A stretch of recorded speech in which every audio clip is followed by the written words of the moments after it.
Pemirsa Gubernur DKI Jakarta Joko Widodo kembali merajai popularitas calon presiden di antara tokoh muda. Tingginya popularitas Jokowi juga sejalan dengan keinginan publik yang lebih ingin berpartisipasi dalam pemilu jika tokoh muda menjadi calon presiden. Gubernur DKI Jakarta Joko Widodo masih menjadi salah satu tokoh yang paling populer sebagai calon presiden pada sekitar 3 bulan menjelang pemilihan umum. Menurut survei Institut Riset Indonesia atau INSIS, Jokowi adalah tokoh capres berusia di bawah 55 tahun yang paling populer. Popularitas Jokowi mencapai 83,55%. Selain kader PDI Perjuangan itu, ada pula Priyo Budi Santoso dengan 78,59%, Haritanu Sudibyo 75,79%, Hidayat Nur Wahid 64,95%, serta Muhaimin Iskandar dengan popularitas 62,89%. Survei ini juga menemukan jika tokoh di bawah 55 tahun menjadi capres, maka 81,86% masyarakat akan berpartisipasi dalam pemilu.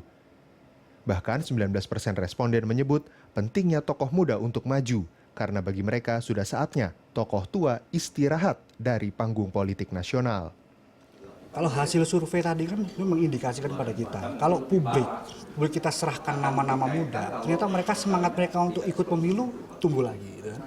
Ya, ini menunjukkan bahwa memang tingkat kejenuhan itu sudah memulai memuncak. Ya. Seperti yang saya telah jelaskan bahwa ketika tokoh itu disebut terus-menerus, maka dia lama-kelamaan akan mengalami tingkat kejenuhan. Gitu kan? Sehingga kita butuh regenerasi. Gitu kan? Kalau saya tidak punya nama ya. Kalau saya harus disuruh menyebutkan nama, saya nggak punya nama siapa gitu, yang layak untuk menjadi presiden, mewakili kaum muda. Tapi saya hanya menekankan perlunya regenerasi itu aja.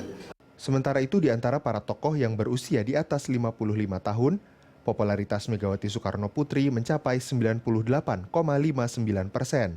Menyusul Prabowo Subianto di angka 97,85%, dan Rhoma Irama di angka 97,1%. Jika tokoh capres tua kembali mendominasi pemilu tahun ini, maka hanya ada 63,36% pemilih yang akan berpartisipasi dalam pemilu 2014. Bagi 44% responden lain, kehadiran tokoh tua juga dianggap tidak penting lagi. Partisipasi pemilih dalam pemilu di Indonesia dari tahun ke tahun menunjukkan tren yang semakin menurun, dan hal ini dapat terjadi dalam pemilu tahun 2014 ini dan menjadi peringatan dini bagi runtuhnya proses demokrasi di Indonesia. Seorang filsuf Prancis, Pierre Bourdieu, pernah mengatakan bahwa lemahnya atau rendahnya partisipasi masyarakat dalam pemilihan umum menggambarkan rendahnya kualitas berdemokrasi suatu bangsa.